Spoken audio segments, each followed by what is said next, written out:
Oh, yeah. Welcome, everybody, to a special episode of Game Time here on the Outlaw Nation channel. I am one of your hosts, John Rocha, and I'm excited to welcome these two gentlemen back onto the Game Time set to do a little NFL draft preview for you today. The draft is happening tonight in Vegas. It was supposed to, but everybody else is at home now drafting just like here, basically with the same setups we are. Here they are. Let me introduce them first before we get going here. That is Mr. Jay Washington there in the middle. How are you, my man? I'm good, man. Glad to be back. Thank you for having us. I know you thought we both had abandoned you. Like you sent text message. He said, Rocha sent me a text message like, do you even want to do the show anymore? Because it's just I had things that I had to do, unfortunately. But I'm here. I care for you. That's right.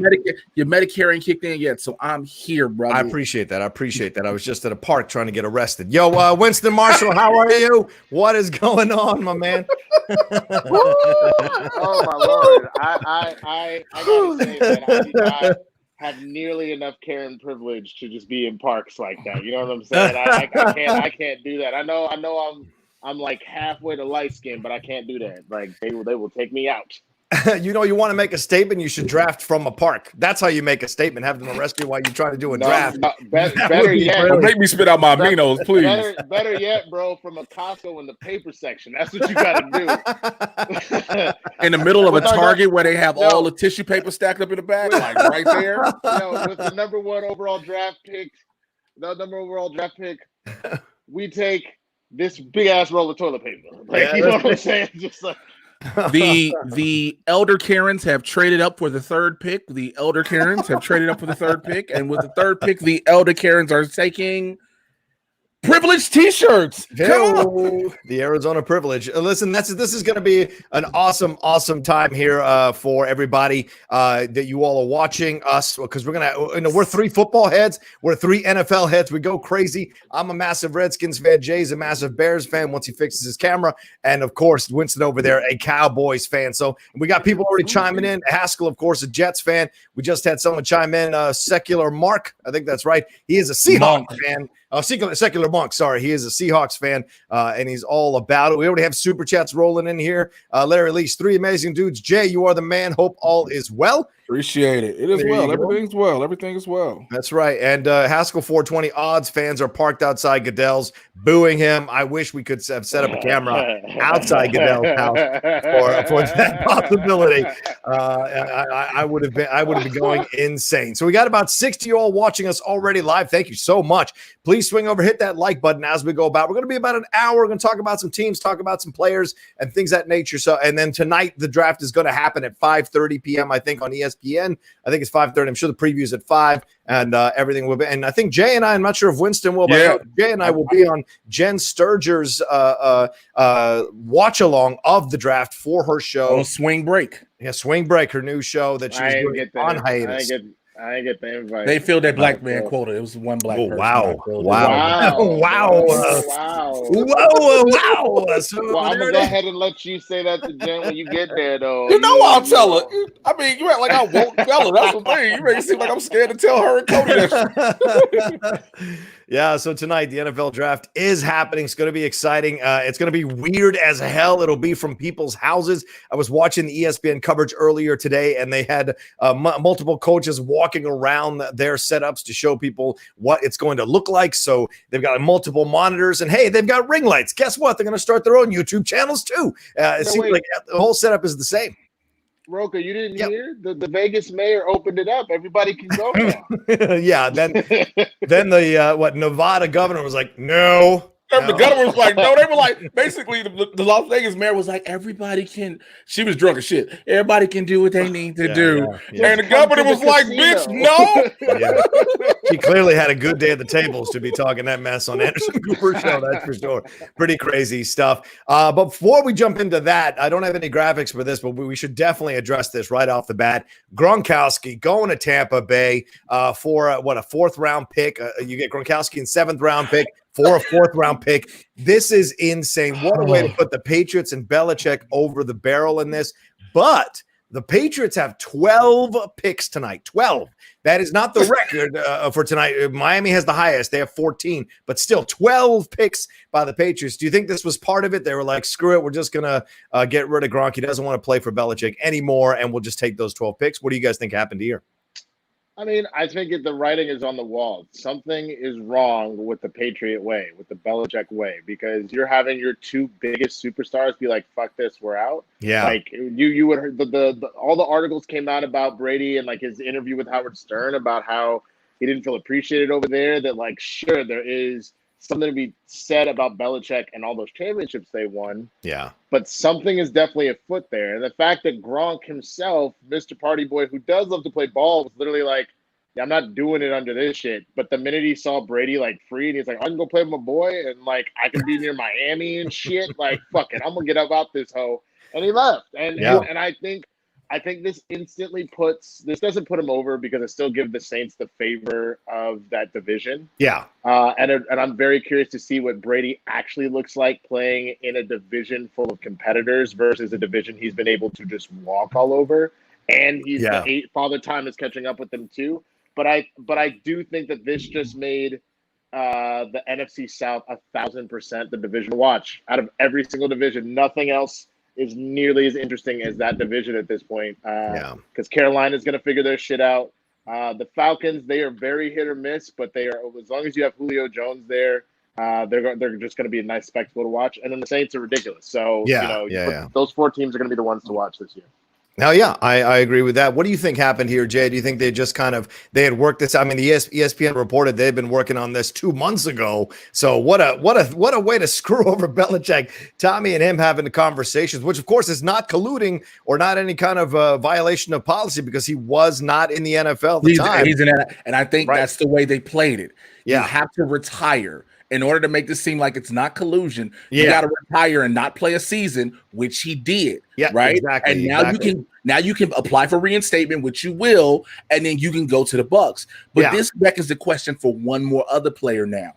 Okay, Andrew Luck. Okay. Oh, interesting. You think Andrew Luck could possibly jump up in here? Think about it. The real big question was at first, was Luck really retiring so he could sit out a year, then join the XFL because his father was one of the owners? Right? Because his father was an owner. Now that the XFL is folded, unfortunately, due to all the circumstances, this opens the door for him to come back to another team. Mm-hmm. And let's be realistic. If Andrew Luck says, I'm coming out of retirement, teams are going to do what they can. Indianapolis has already moved on with Phillip Rivers. So imagine who's like, yo, who can we get rid of now to go and get Luck? Right. And I wonder if they did give him the money. They let him leave with the money, Andrew Luck. So do they go back to him and go, hey, if you're going to come back, we let you leave with the money. So if you come back, you got to come back with us. Is Phillip Rivers just a stopgap for a year? Nope. And then Andrew Luck slides back into this situation. So if that be the case, Rivers is a stopgap for a future quarterback. You're not going to go backwards like that. You're not going to put Rivers on hold to go back to Luck. You put Rivers on hold to play the year or whatnot until whoever you draft or whoever you see coming up is worthwhile to grab. Fair enough. I just texted Cody seeing if he wanted to jump on and have something to say. He said, I can't right now. I'm trying to get my kid to nap. Here's my statement on the Gronk situation. Capital letters, LOL. All right, so there you go. Laughing out loud. Cody's enjoying his life as a Tampa Bay Buccaneer for sure. I mean, if Brady is even 80% Brady, like this is an insanely dangerous team because you're talking about the tandem all over again. Of like a Gronk Hernandez and Gronk Howard. You have Mike Evans who has that stretchability like Randy Moss. Ronald Jones actually wasn't half bad. It's just like when that whole team is a stopgap mess. Like, what are you going to do? So he's getting stuff. So and that defense is nothing to shake your fist at. So that's a dangerous team. So Cody is lucky, man. He got to ride out like just bullshit since Sapp got him a damn ring, and now it's finally time. But also, it's the same thing with now they have a high power team, which we all admit. But it goes back to what you just said earlier, Winston. The NFC South is not the AFC East. Right. It's not even close. It's not the AFC East where he could Brady literally, granted, they might have struggled sometimes. You know what I'm saying? They might have had to fight for a win, but for the most part, it was a coast for them. for the most part. Yeah. This isn't the case now. Now if you don't really, you're going to see what this greatness in Tom Brady is, because I'm not going to deny he's one of the greatest quarterbacks of all time. You'll never deny that. But now you'll see what he does in a brand new situation. And then people will say, if they don't win or have a winning season, they'll be like, well, he has to get acclimated to the coach and everything. It's like, are we going to really allow that for somebody who's supposed to come in with greatness? Yeah, that's a good question. Yes, in the sense that, remember, he's running the exact same scheme for however many years since he came out the league with Brady, with Belichick, with just like tweaks here and there. You know what I'm saying? So he's gonna have to relearn a lot of stuff. I mean, the mechanics don't change. And his playability doesn't change, but you're in a brand new system. So you have to make sure that works out, on top of the fact that I'm sure he's already working on it. It's nice that he has Gronk, because then that's a security blanket of not only an amazing player, but someone that their rhythm is on. He's got to go work with Mike Evans. He's got to go work with the rest of that receiving core. You know what I mean? Well, he was trying to in that park, and then he got kicked out of that park. So, he can't work out this isn't New England, Tampa. I mean, Tom Brady, you can't just walk around in any park. In New England, he probably could have got away with working out in a park. He can't do it. He hasn't proven anything yet. In Florida, exactly. In Tampa Bay, you have or Tampa Bay, as he's calling him, as he's calling it now. Incredible. I mean, poor Jared Habon is on the floor right now. I've been enjoying his pain on Twitter when he retweeted that. And here comes Gronk out of the woods. It drove him insane. I love it. I love Jared, and my heart goes out to Jared. Jared's our boy. Jared, I just saw the hurt in Jared's face. And just to be, who else I heard for, John? Ashley, to have to try to console him. Oh, right. Yeah. It's a lot of extra time. I mean, it's not just her, man. What Roxy out here hurting and whatnot. Yeah, true. What are Jeff Snyder and JTE doing right now? How are they? Yeah. Oh my God! I trolled. Rocha, I think you were actually watching their stream too. I trolled Snyder and Roxy whenever he was on her show, like a week or so ago. Like I even got the extra money to spend. I sent her $1 on Streamlabs just so I could be like, just so I could be petty, and I could go, down goes New England. Down goes New England. You gotta read this one. I donated. You gotta read this one. Dude, there's a level of petty I want to take. Not worthy. I love it. I used my last dollar to shove it in your face. I love it. Guys, we're about 15 minutes in. Don't forget, we got the Streamlabs and the super chats up. We're only going to be on for an hour, so send your stuff through as we talk about it. Send all the stuff through. Speaking of money, send it, and we'll answer them as we go along here. But let's jump into it. Let's take a look at the order of things first. Let me bring it up right there. Boom, that's right. Cincinnati, Washington, Detroit, the Giants, Miami, already with the 5th pick. Chargers, Carolina Panthers, Arizona, Jacksonville, Cleveland, the Jets. The Las Vegas Raiders, got to get used to saying that again. For the first time rather, the Indianapolis Colts, the Bucs, the Broncos, the Falcons. And then you've got the Cowboys. That's Winston's team there at 17. Miami at 18 again. Miami having 3 first-round picks. Vegas with 2 first-round picks. Jacksonville rolling in there, Philadelphia, Buffalo, New England at the 23rd slot. The Saints, the Vikings, Miami again, as I said, Seattle, Baltimore, Tennessee, Green Bay, San Francisco, and then KC, of course, the Super Bowl champions, bringing up the rear there in the first round. Interesting stuff with a lot of picks going to a lot of different places. So it's going to a lot of different places. There are a lot of picks. There's 12 for, as I said, for the Patriots. I think the Bears, your Bears have 7 picks.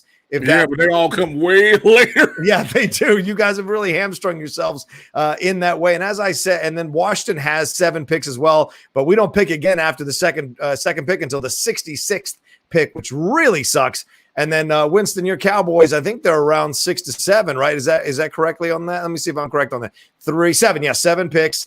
Y'all pick 17, 51, 82, 123, 164. So we're looking at all this stuff, but let's break down first the first player. Everyone is talking about this guy. It is Joe Burrow, man. They're saying he is the unquestioned number 1 pick. Miami's even trying to trade the 3rd and 5th pick, is what some sites are reporting, to try to get that pick from Cincinnati to maybe get Joe Burrow over there in Miami. But if they can't make that pick, it's pretty much odds-on favorite. They're going to go after Tua. At least that's what a lot of the sites are saying.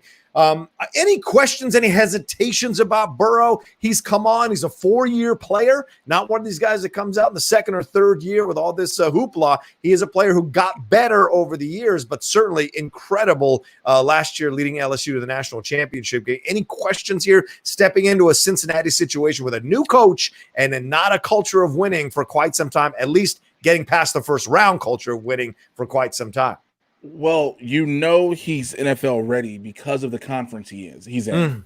Being an SEC, you're NFL ready. Plain and simple. That's a good point. Whether you produce when you go to the league, that's an entirely other question. That's a whole different question. But he's ready for the league. And again, now having a new system, this actually works to his advantage. Okay. He doesn't have to come into something that was already set that possibly wasn't working. Think about it. For years, Cincinnati wasn't working. And now you have a new coach. You have a whole new system that's about to come in. This is all going to be a learning curve. So we'll give him the benefit of the doubt in his rookie season. This isn't one of those programs where he comes in, he's super hyped. He's not a Baker Mayfield. He's not a Manziel. We saw what he did come the time for the national championship. Then people started looking back at what Burrows had done for the past 3 years. Because everybody wasn't paying attention to Burrows throughout his entire collegiate career. So now he comes into this. This helps him out because this allows him to grow and understand the league. You think there's patience here, Winston, too, from the team and from the league? No one's gonna, if he goes like 5-11 or 4-12, no one's gonna jump on him because it's not a great situation he's walking into in Cincinnati. Yes and no. I think because he's a 4-year player, I know that a lot of time for a lot of people that's a situation where, sometimes it just takes growth. Like people have different spurts, like different moments at which they hit their stride. So, everybody's running a different race. But I think a lot of times you get a little bit more leeway with that.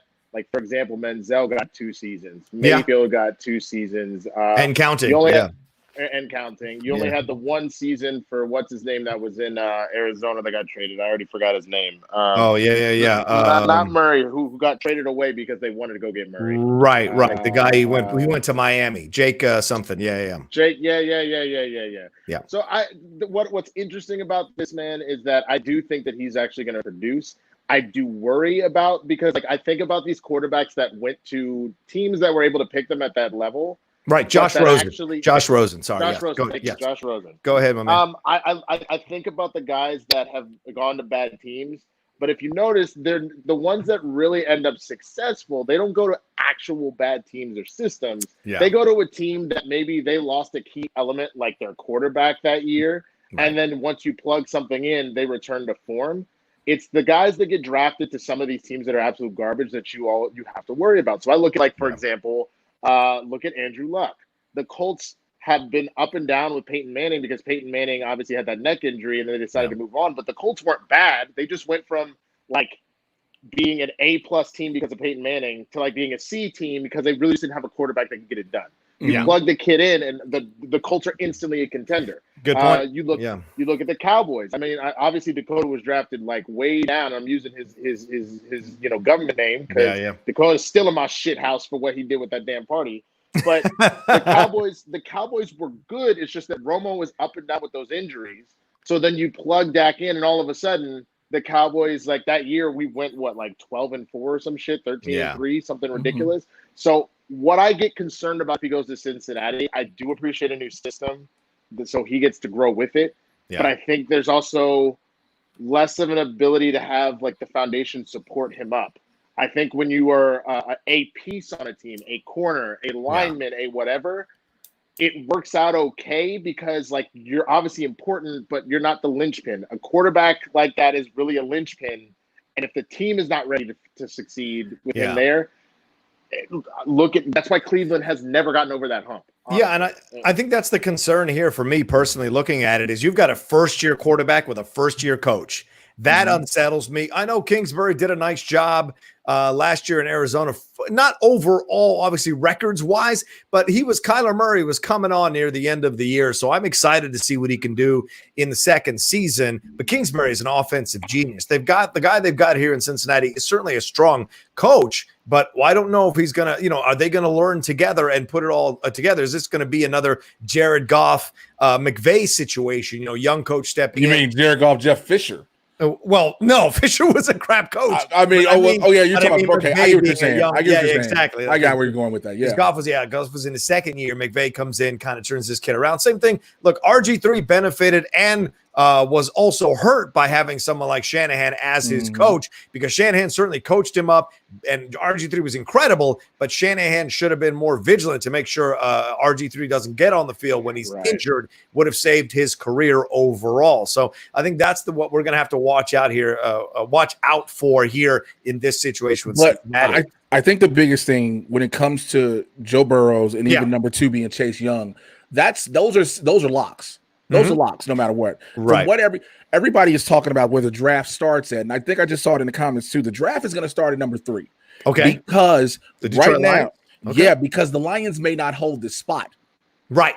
The Lions may not hold this spot. From what report just came out that the Texans are trying to trade up to get into the first round. Right. And the Dolphins are willing to trade their number 9 pick, Fournette and Ngokowe, the dude with the Nigerian last name, as well, to get high up. Yeah. So from the 3rd pick, this is where it literally is like you normally know 2 to 3 picks that go and stable. This year is a year for the first time in a while. We're starting at number 3. It gets real, because once it becomes number 3, everything will shift, because you might have these players you think are going in this order. But again, we saw what happened with a Mitchell Trubisky. You know what I'm saying? You saw what happened where you had a Patrick Mahomes and a Daniel Jones last year for the Giants going early, right? Right. Yeah. So you have all those picks, those players, you know what I'm saying? Then you have a Patrick Mahomes too as well. So you get to see what happens, but this is where it gets interesting in number 3, because the cornerback from Ohio State is said to go 3. Yeah. The question is, where does he go now? Because he may not go to Detroit. Right. That's going to be the big question. Right. Because I also think that, like, while Matthew Stafford is not perfect, and this is where I agree with you, Jay, he still's got the goods. I mean, he's very similar to a Phillip Rivers, where like he'll put up your numbers. It's just whether it's the system or the environment or whatever, they're not really like achieving what they should be. But I don't think Detroit's looking for at least a couple more years at trying to get a quarterback. The Dolphins are trying to get Fournette. I'm sorry, somebody brought that up. The Dolphins are trying to get Fournette. Yeah, because he's in Jacksonville. He's in Jacksonville. Yes, my bad. Yeah, we just got a donation. Speaking of the Dolphins, Mike B sent in a Streamlabs. He said, I'm a suffering Dolphins fan. Do you think we will screw this up tonight with 14 picks? Thanks for all you do, Rocha. Yeah, thank you, man. Thanks for watching. Do you think the Dolphins will screw this thing up? 14 picks? Do you think they'll come out of this thing with a bunch of busts? Or do you think they'll actually, is Flores going to really show what he can do here as part of the brain trust of the Dolphins and pick some great players? Here's the thing that's always interesting to me when you have that many picks. I mean, obviously, then you get into summer camp or into training camp and deciding what your roster is. I always get curious about, you draft 14 dudes. Do some of these dudes end up getting cut? You know what I'm saying? That's the other thing that, to me, at a certain point, you almost have too many picks. Unless they're first, second, and third rounders, at a certain point, you're kind of like, is your team that bad that you really just going to just run the table as far as trying to get dudes? So that's interesting to me to see if they end up shitting the bed, and how many of these 14 picks actually make the team. Well, I would even say I would go more so how many of these 14 picks they actually keep. Yeah, because there's no way you're going to draft 14 people out of this. You're just not going to do it. Yeah. You now hold leverage to start getting players. Yeah. You held leverage to move up positions in this draft. You're not going to, 14 picks is great. New England has 12. New England's not going to use all 12. They may need to, but they're not. You know what I'm saying? The most you see somebody actually would use probably be 7 picks. Would probably be 7 picks. And after that, the rest is just trade bait. Now it's like, all right, where's the leverage at? Who do we want to talk to? Because somebody's still out there that they might not be thinking about we want to grab. So that's what you're using those for. It's interesting. I'm looking this up now. Most players selected in a draft by a team. It might be, remember when Herschel Walker was traded to Minnesota and Dallas had all those picks? I think that was maybe the most. It seems like that's the most any team's ever had. So great train robbery. I'll never forget that. That's one of my favorite moments in sports. In a non-sports story. It was one of those 30 for 30 shorts. I love watching that one. It's hilarious. Yeah, having Ricky Williams in that wedding dress. Lord God help us all. Weed isn't always your friend, my friends. Quick, how is the Bucs O-line? I know Brady has weapons, especially with a healthy Gronk, but does he have protection? Look, I think Winston had protection last year. He didn't throw those 30 interceptions because the line came down and he was desperate. I don't keep my gun on me. I don't know what you're talking about. That's you're just gonna perpetuate that, huh? Just gonna do that right there, huh? I mean, I could have been worse. I could have said I don't have a. Don't say it. No. I think the O-line is good. It was rated in the top, I think, 12 to 14 teams last year. The interceptions were not their fault. He kept throwing those things in tight situations. And of course, he's now blaming on the fact that he had astigmatism or he had issues with his eyes. We'll see with these contacts, if he still throws interceptions, what new excuse he's going to use next year with whatever team picks him up, because he still is a free agent, has not been picked up yet, Jameis Winston. And we should, speaking of quarterbacks, we should jump into this conversation.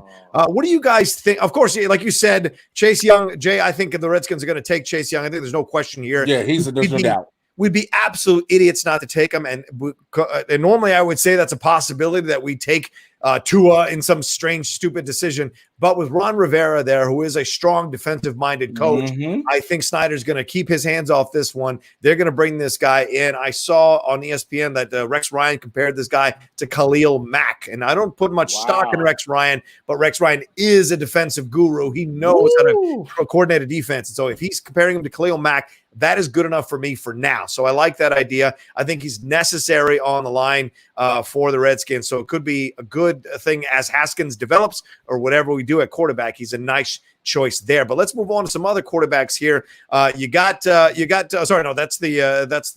receiver, CeeDee Lamb. I like him. But you got Tua. You got Tua rolling around in here. You got Justin Herbert going around in here. And then you got this kid, Jordan Love, out of Utah State. So these are the quarterbacks. Where is Tua going? Does he go to Miami? Do you like him in Miami with his injury issues? Do you think this is the guy that Miami should be kind of hanging their hats on? Or is there a little concern on your end that he maybe is not the right choice for Miami at this point? Absolutely not. Absolutely. Okay. Tua doesn't go to Miami. Justin Herbert for sure goes. Wow. Justin Herbert has raised a lot of eyebrows since that game. He's definitely going high up. Let me tell you something. If the Dolphins don't grab him, then you end up letting him go to somebody who doesn't need. I don't think Tua goes over him. If Tua goes before Justin Herbert, that's an advantage for the Chargers, but a miss for the Dolphins. It's not to take away from the Dolphins. Right. I just think overall, as a player, that what you want to know what you're getting, Justin Herbert is your best bet. Yeah. Okay. What do you think, Winston? Where do you see both Justin Herbert and Tua going at this point? And let me bring. I do think so. You can have something to look at. Let me bring up. Thank you. I appreciate that. I mean, I would probably say that I agree that I think Justin Herbert goes there. I think that even though you've got Bridgewater in Carolina, I actually think Carolina potentially takes Tua. Really? I think so. I think, and this sounds a little wild. Yeah. Let me out here. Bridgewater did a good job in New Orleans, but if we're being honest, he wasn't transformative. I don't think that this is a situation like I want the kid to be good. I really do. But right. I have a guess that Carolina takes Tua.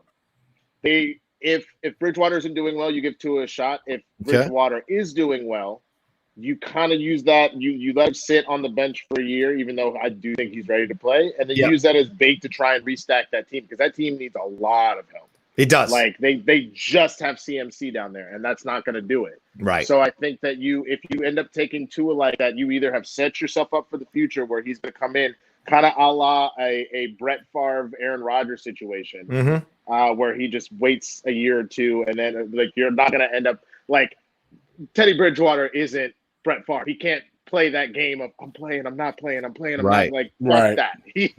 He's not. He can't hold the team hostage. But if you let him sit behind someone for a year so that the heir apparent can kind of come in like that, I think that's where you go. That's where you end up going. The only other thing I could think of potentially, I know there's been rumors about Belichick looking at some kid way, way down or whatever. Yeah. With 12 picks, if he feels very strongly about any of these superstar quarterbacks that are potentially coming out, you could see him pop up for a Justin or a Tua and drop some of those picks. As Jay said, those picks at this point are more trade bait than they are we're going to take 12, 14 players, you know? Yeah. I like the idea of Tua going a little bit earlier. I know I had issues with his health and stuff. You know, you worry about that, but this kid is, you know, he's Samoan. He's half Samoan or full Samoan. Like, those are some strong people. I've seen them wrestle. My God, I can't imagine them on a football field as a quarterback. It may be why he gets hurt so much because is he not Samoan? Is he Hawaiian? I know. I just loved your analogy. Just had me like, I seen him wrestle. I was like, wait, they what? take some hits. Those people can take some hits. Let me tell you. So it'd be interesting to see if you've got a good O-line. Why not pick up someone like Tua? Because Tua will get the protection, the time he needs to develop into an NFL quarterback. That's the situation Tua wants to be in. He does not want to be an elite offensive line. You're thinking with way too much logic,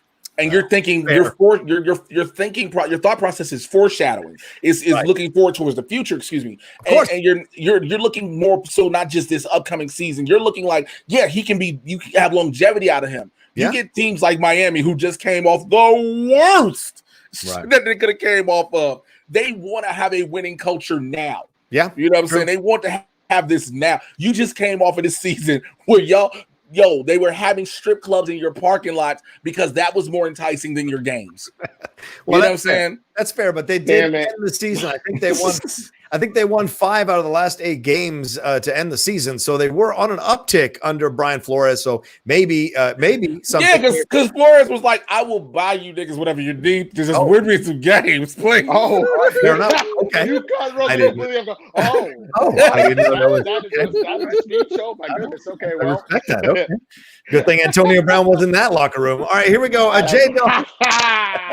J-Dog says, fearless prediction. I love this. Packers move up to draft quarterback Jordan Love just to infuriate Aaron Rodgers. That'll be a discount double check out of there. All right.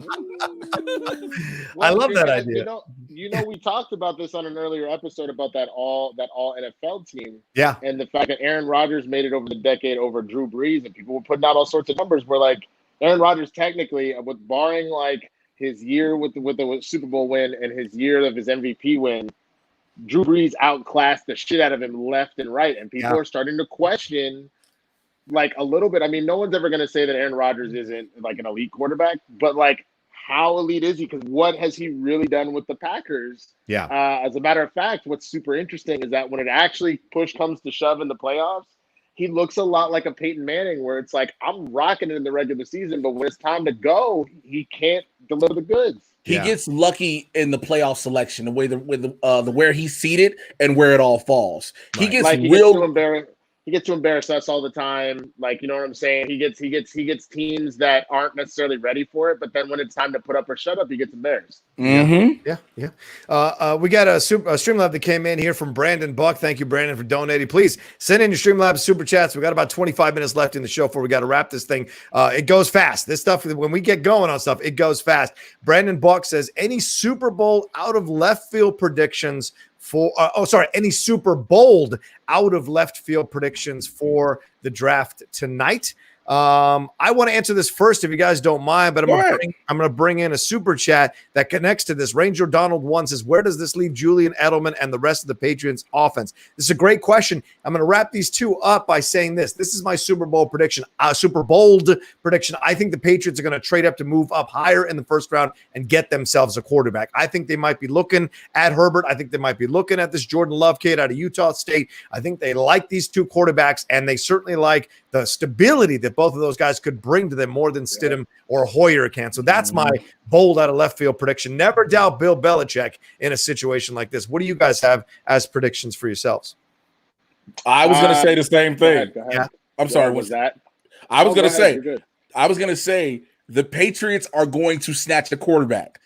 They are going to be high. They are not going to sit at 17 or whatever it is and wait till all those top tier quarterbacks go by and Belichick has to rebuild a full system from the ground up. No, Belichick is going again. Jordan Love may be the one. I do not see him getting Tua by any stretch of the imagination. Is Justin Love or Jordan Love? Is it Jordan Love or Justin Love? Jordan Love, yeah. Jordan Love, yes. So I don't see Belichick looking at Tua. Okay.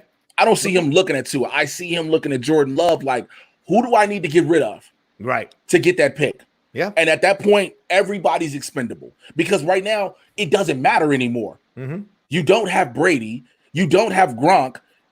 Julian Edelman, for lack of better words, is expendable now. Yeah, I think he's so too. expendable. He's absolutely expendable. Everybody's expendable at this point now. Yep. If they're not under the rebuild or under wherever Belichick wants to take this team, because now without Tom Brady, it's almost like Belichick is starting all over again in a way that he can construct a new offense around a different quarterback and see what he can do. Remember, he coached Brady from backup to a Super Bowl, for God's sakes, and many more after that. So the challenge is, if he could do the same thing with another quarterback before Brady wins a Super Bowl at Tampa Bay, wouldn't that be the greatest FU to Brady? It would be incredible. You know? What do you think, Winston? Okay. My bold prediction was the one you both have said before, was about the Patriots. I had sort of talked about that a little, but I think this is just because, as Stephen A. likes to say, the Cowboys are an accident waiting to happen. I think this is a situation where I'm terrified that because our defense ended up with so many holes, I know we have a lot of rushers right now, but a lot of them with suspensions with drug issues and all that other stuff. I'm terrified that we're going to leverage the farm to y'all and try and take Chase at number 2. Wow. And then we're in a fucking huge ass hole. And that's my bold prediction, because Jerry Jones loves to make a damn splash. If you notice, the only things that the Cowboys have been in the news for all offseason were, are you going to pay Amari or not? Right. What are you going to do with Dak? And then Dak and Zeke throwing this ridiculous party. Yeah. So now all of a sudden I can just see us being like, we need some good news, and do something fucking crazy stupid. Considering that we lost, who just retired? Jason Witt? Retired. No. Somebody out of the blue, one of our linemen. Yeah. You had a lineman. It was a D lineman. No, it was an O lineman. He was an O lineman? Yeah, which is part of the problem, is that this line that was this brick wall that everybody was talking about has slowly but surely either been injury ridden. Travis Frederick. Somebody said it in the comments. It was Travis Frederick. Travis Frederick. 29 years old. Well, and that he just was like, I made my money. I've been dealing with these injuries. I'm done. I'm out. And we're seeing a lot of that happen. I think all of a sudden you're either going to see something wild like that, or we will still push up and try and get a lineman that we think can try and fill Travis's shoes, because if you lose that line, Dak and Zeke become essentially useless. Yeah. This one in from Secular Monk, the super chat, says Justin Herbert is being slept on. He will be good. I think so too. I like the kid. I watched him at Oregon over the last 2 years. I like the way he commands a pocket. I like him better than I like Mariota coming out of Oregon. I think Justin Herbert's more composed, stronger player. I just like the way he plays. Yeah. And so let me turn this around on you guys with this super chat. And thank you very much, Secular Monk. Do you think the big prediction or the big surprise could be that nobody takes a quarterback other than Joe Burrow in the first round? Do you think, with Tua's injury concerns, people have concerns that that Jordan Love is not the complete quarterback they're looking for? And there have been some complaints about Justin Herbert not being a full alpha dog or having an alpha personality. Is there a possibility that all three of these quarterbacks tumble into the second round? No. Okay. Can you do me a favor real quick? Put up the draft order again. Yeah. Let me. This is why I'll say that. Okay. Boom. There is no way possible you are going to have the Jets, the Dolphins, Jacksonville, possibly New England, all these teams, sit there and go, nah, we're not going to get a quarterback. Yeah, it would be weird with 3 picks if Miami doesn't take a quarterback. Yeah, you're not going to have definitely Miami with 3 picks. You're not going to have all these teams sitting around here that can build up need to build up in their quarterback position and build up their depth and their in their roster. There's no way with some of these teams you're looking at, you can look at this and say, oh, only Burrows goes 1 and that's it as a quarterback. There's no way possible. Right. And even some people have been talking about Jalen Hurts at Oklahoma possibly going in the first round himself. I really don't know why people don't talk about this kid as much as they should. Please.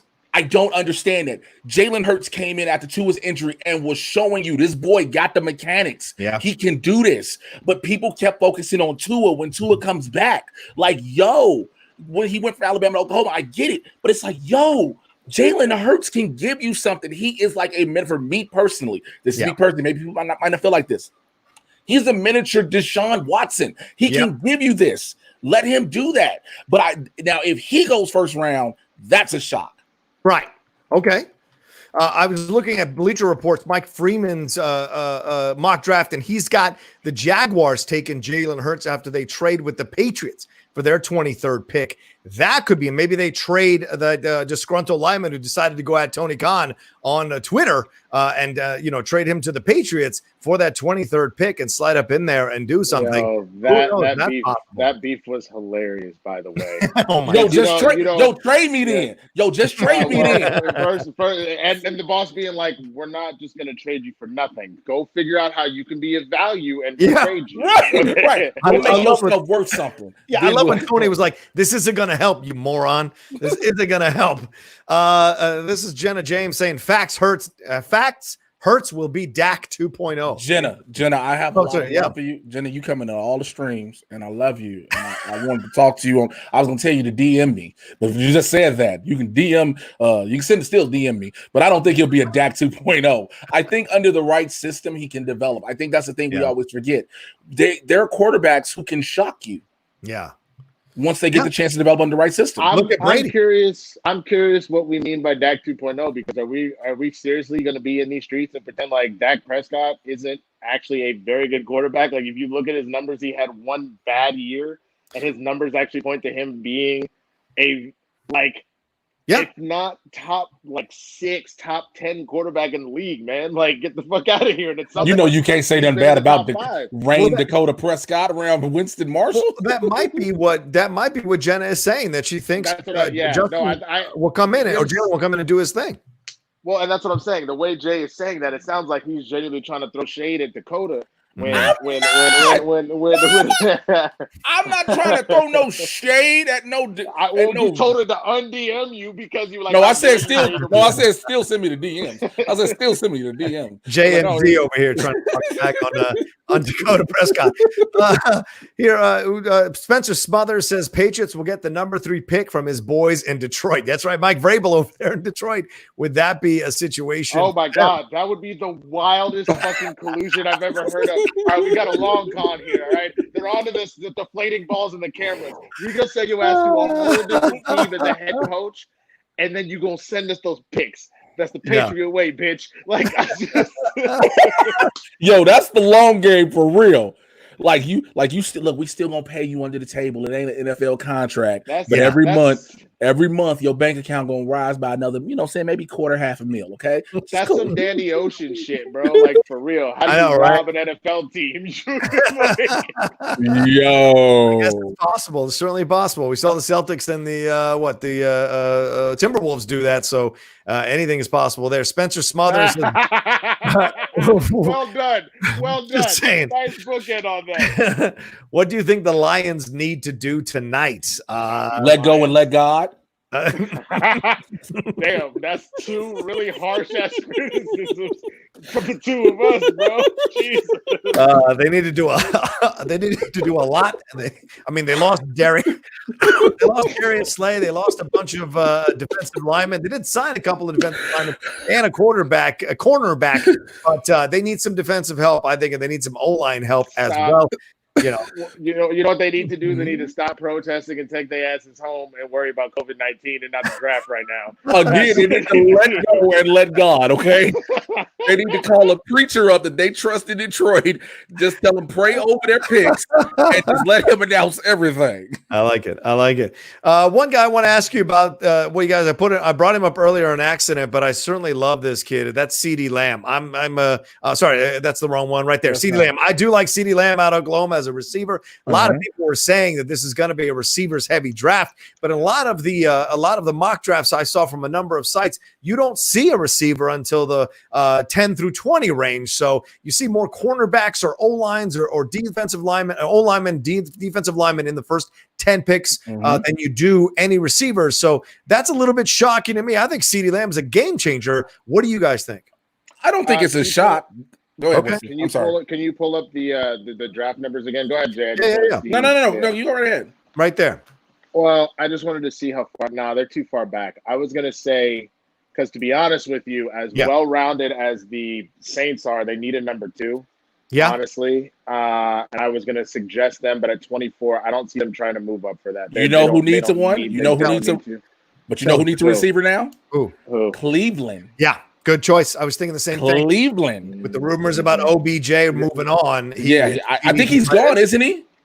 I don't know if they've said officially if he's gone or not. So I haven't seen anything. If you guys have, let me know, because I haven't seen anything officially on ESPN. I've been checking all day. I mean, that's not a bad pick either. I think so. Cleveland. This needs to be acknowledged real quick. Excuse me, real quick. Yeah. Somebody, this was said in the chat a couple times. The 49ers now have the 13th pick, not Indiana. They made a move. Okay. Yeah. So that's something we have to take into consideration too. Okay.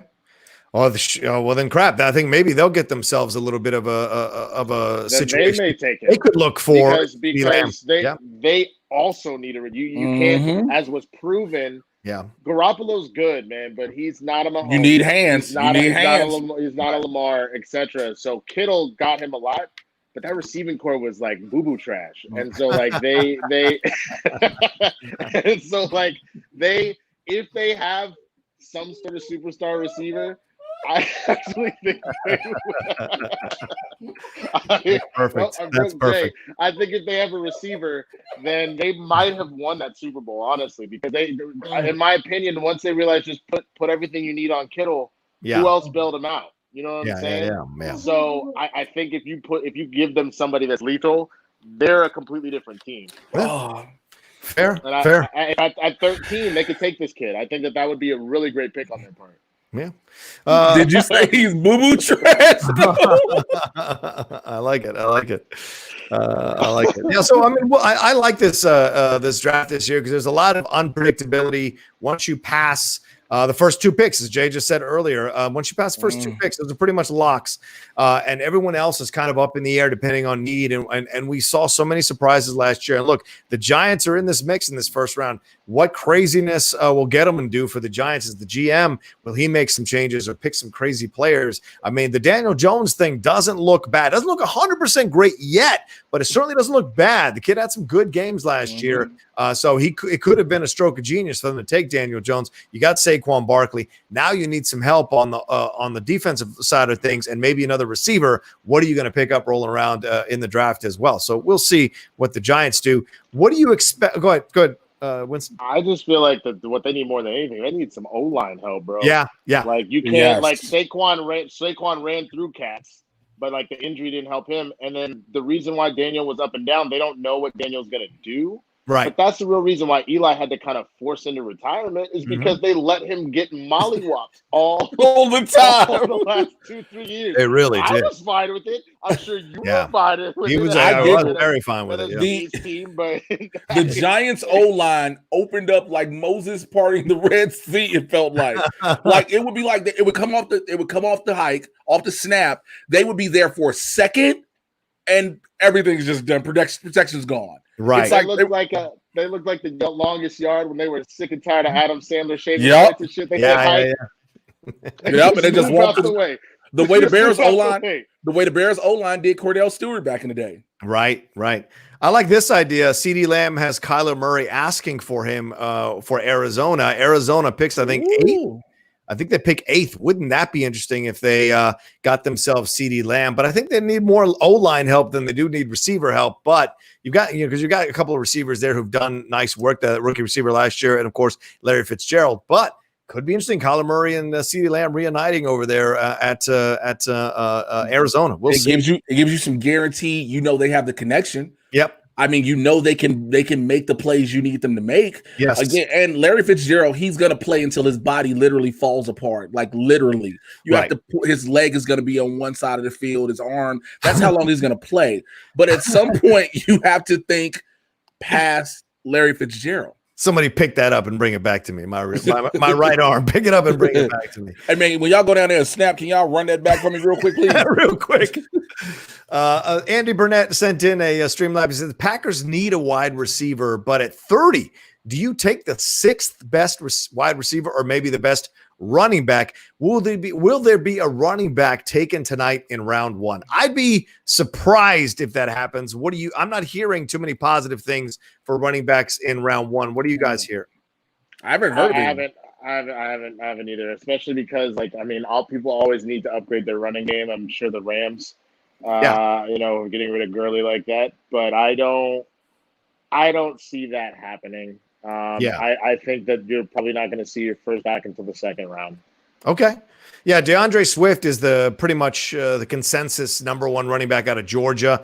Had 196 carries last year, 1,218 yards, only 7 touchdowns, but 24 receptions and 1 touchdown as well. But that's not a lot of production, in my opinion, for a running back that you want to take. Someone like Christian McCaffrey in the first round, things like running backs like that over the history of the draft. There's also rumors about Jonathan Taylor of Wisconsin or J.K. Dobbins out of Ohio State, but there doesn't seem to be strong running backs. I mean, even my boy Cam Akers out of Florida State, that's a second or third round back, to be honest with you. So I'd be surprised if we see any running backs besides DeAndre Swift, and DeAndre Swift could be way down on the list. I'll tell you this. The only back I can feasibly see going in the first round, because there are rumors about this, but not because there are smart people saying this. These are dumb fans, in my opinion. Yeah. But I think the first back that may get dealt or drafted, not drafted, technically dealt, will actually be maybe Alvin Kamara. There's this rumor about potentially letting him go because they're not knowing if they can pay him and pay Sean and all that kind of stuff. Yeah. So potentially leveraging the shit out of him. If they really want another receiver, then maybe you leverage Kamara and your first rounder so you can move up, grab who you want, and then in the second round you take one of these backs that you like. But that would be stupid in my opinion. I think Kamara is top 3 backs in the league. You don't do that. Yeah, I don't know what the Saints are going to do. It's really odd over there because let's just look at the quarterback situation. Yeah. Drew Brees, who we don't know how much longer he has. Right. Your heir apparent supposedly was Taysom Hill. Yeah. And now you're not even looking at him as such. You're looking at him more so as a receiver. Then you're looking in your draft to possibly find a quarterback. It's like, I don't know. Yeah, to use Kamara as leverage, you should. I mean, because you got Michael Thomas and you still got you got Michael Thomas and a couple other people. So unfortunately, some people are, leverage. And I think players and teams understand that now. Yeah. Yeah. Someone said, don't forget that this is Ben Blacklock. He says, don't forget the Cards also have DeAndre Hopkins after that trade. Yeah. So you could put Hopkins and CeeDee Lamb, for the love of God, under Kyler Murray's offense. I forgot that he's down. Oh my God. It's Hopkins and Fitzgerald. He's giving him Lamb. That would be, are you fucking kidding me? That would be, that'd be the blackest O-line. Receiver core ever. Fucking O-line. And you have every type of black, bro. That's the blackest. DeAndre is a nigga. He's a nigga. Larry Fitzgerald is a distinguished Negro. Yo, DeAndre is like Jazz, okay? Larry Fitzgerald is Carlton in this motherfucker. Now just get you a Fresh Prince and you get you a Fresh Prince and CeeDee Lamb. You don't get analysis like this from ESPN. Let me tell you something. You got every time Larry Fitzgerald comes out, you be like, oh my God, that's the distinguished Negro. Because he's gonna promote University of Phoenix. Shout out to my alumni. But then you get DeAndre Hopkins and you like, somebody watch this nigga. Because like he gonna do something. But then you get CeeDee Lamb and you like, keep this nigga away from strip clubs. Like that's all you think of the same. We'll see, man. We'll see. I just look at it. You gonna catch an eye jammy, son. Eye jammy? You're just running wide trips the whole time with those 3 guys. Every play is you don't even have them. You got an empty backfield every play. You just trips. The funny thing is it's no play. It's just literally like, 3 of y'all talking out. Y'all decide what you gonna do. I'll try when you niggas open. You go this way, I'm gonna go this way. Kyler Murray like, hey, the whole O-line like, what we doing? And Kyler Murray just like, protect me, nigga. Give me 8 seconds. Right. It's 2 different huddles. It's CeeDee Lamb, Larry Fitzgerald, and DeAndre Hopkins in one huddle. It's the other 8 people in the other. If I ever audition for a channel, I'm sending this episode in.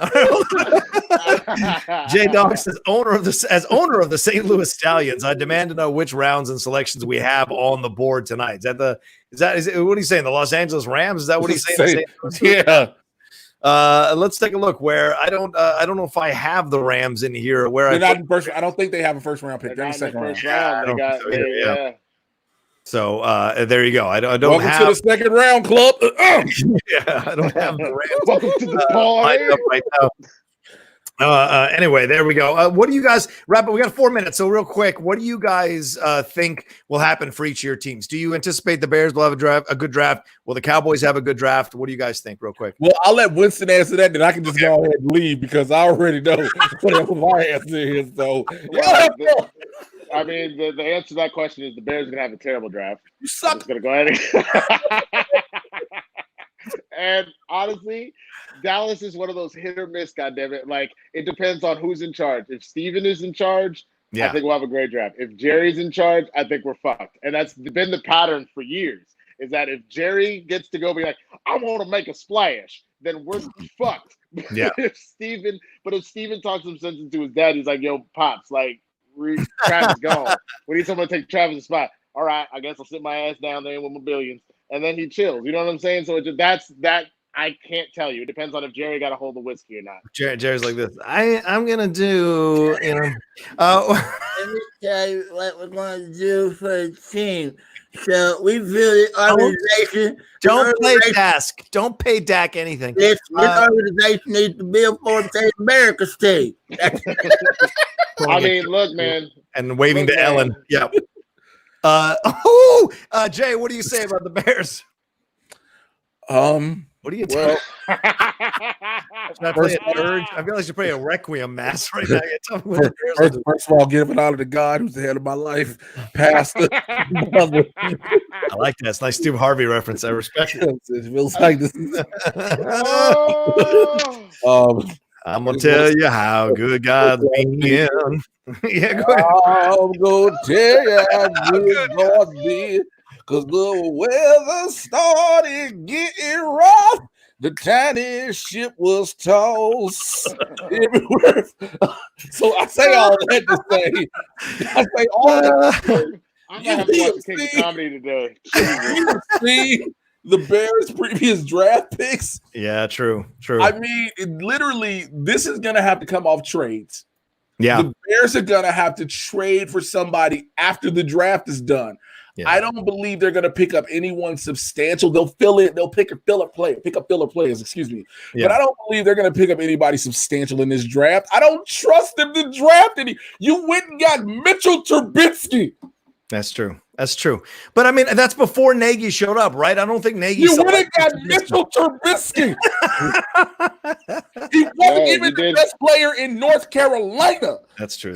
You would have got Mitchell Trubisky. Yeah, they must have seen. You got Mitchell Trubisky. That's true. That's true. Well, they were one doink away from getting possibly to the Super Bowl, so you never know.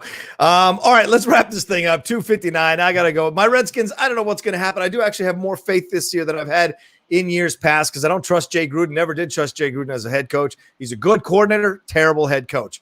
And I think with this situation with I trust Ron Rivera here. Essentially looks like my dad. So I totally trust Ron Rivera. And I like what he's going to do here. Probably going to be a stronger team, a tougher team. I like the decisions he's made so far. Some of the players he's let go. He's definitely turning this team into something he wants to see. And we'll see down the road what he does with the picks in the draft. I would not be surprised, to be honest with you, because it's Washington and we love drama, that he takes a quarterback near the end of the draft to kind of mess with Haskins a little bit. I would not be surprised by that, or finds a way to trade for Dalton or one of those free agent quarterbacks that are roaming around out there. I certainly not going to reunite with Cam, but don't be surprised if something happens where he brings in a quarterback in some way, shape, or form to kind of mess with Haskins and test him a little bit. So that's what I anticipate. We'll probably be defensive heavy, maybe an occasional receiver, but that's pretty much what I see us doing in the draft. Mukbang Review says, great show. Thanks, guys.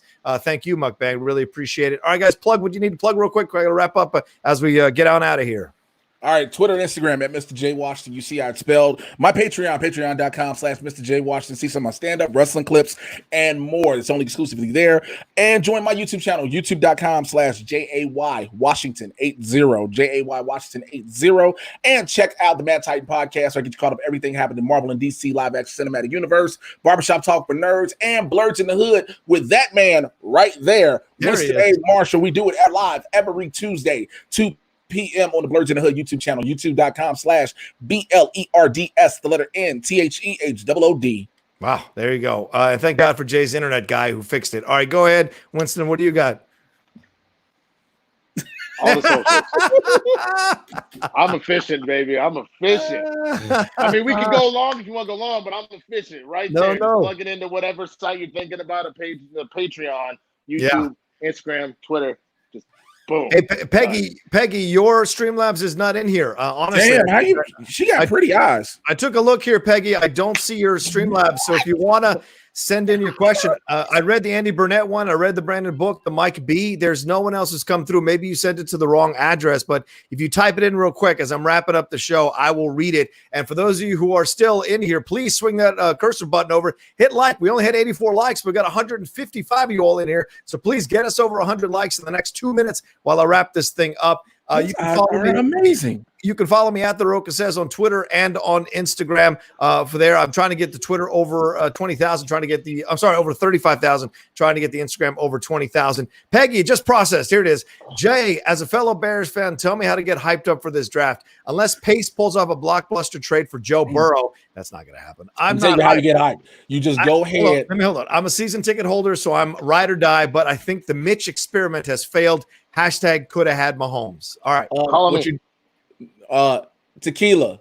A whole lot of tequila. You son of a bitch. That was what I was going to say. A whole lot of tequila. Because it's Chicago, so it's always cold, right? You need to warm the fuck up. As Jay's answering this, please hit those likes. Go ahead, Jay. Go ahead. That's it. That's how you get. You got it. You need to be as drunk as possible for this. Like I'm gonna be doing swing break with Rocha and all that. What? You draft bingo. You got to do draft bingo, bro. Every time the Bears do something that makes you want to just like jump off the Sears Tower, you take a shot. That's called alcohol poisoning. That's called alcohol poisoning. Yeah, I need him for Monday, for God's sakes. Unless he pulls out again. God damn it. All right, anyway, like I said, follow me at the Rocha Says on Twitter, on Instagram. Nope. You sir are my best fucking friend.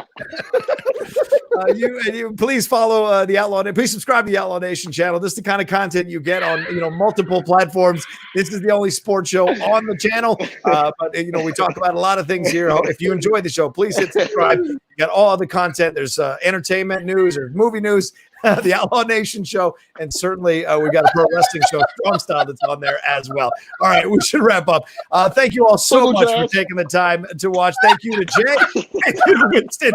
We're gonna have some fun tonight. I bet we'll be texting each other through the draft tonight. And of course, don't forget, Monday, 2 p.m. live, we'll be back on another episode of Game Time. We're going to recap the draft and give you our thoughts about everything that happened. And I'm sure there'll be some trades or some free agent acquisitions afterwards. We'll cover all of that. All right, take care. Much love to everybody. And we'll talk to you soon here on Game Time. And let me bring up the damn video for these fools lose control. Bye.